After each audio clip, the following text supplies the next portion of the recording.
के चंद अच्छे बैट्समैनों का कहना था कि अच्छा हुआ आसिफ पर पाबंदी लगी, जान छूटी। अस्सलामुअलैकुम नाज़रीन, क्रिकेट की ताज़ा तरीन अपडेट हासिल करने के लिए मेरे चैनल को सब्सक्राइब कर लें। मोहम्मद आसिफ फिक्सिंग स्कैंडल के मामले पर पहली मर्तबा खुलकर बोल पड़े।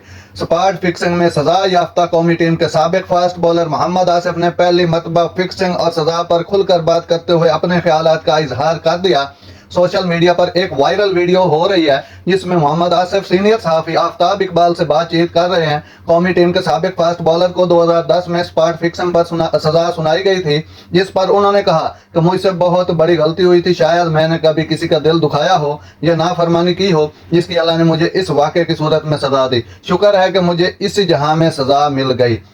याद रहे कि कौमी टीम के खिलाड़ी मोहम्मद आसिफ और मोहम्मद आमिर और कप्तान सलमान बट पर सना 2010 के लॉर्ड्स के मैदान में इंग्लैंड के खिलाफ खेले जाने वाले टेस्ट मैच में जानबूझकर नो बॉल कराने के इल्जाम में पाबंदी आयद की गई थी। इंटरनेशनल क्रिकेट काउंसिल के इंसदाद बदउनवानी ट्रिब्यूनल की जानिब से सलमान बट पर 10 साल, मोहम्मद आसिफ पर 7 और मोहम्मद आमिर पर 5 साल की पाबंदी लगाई थी।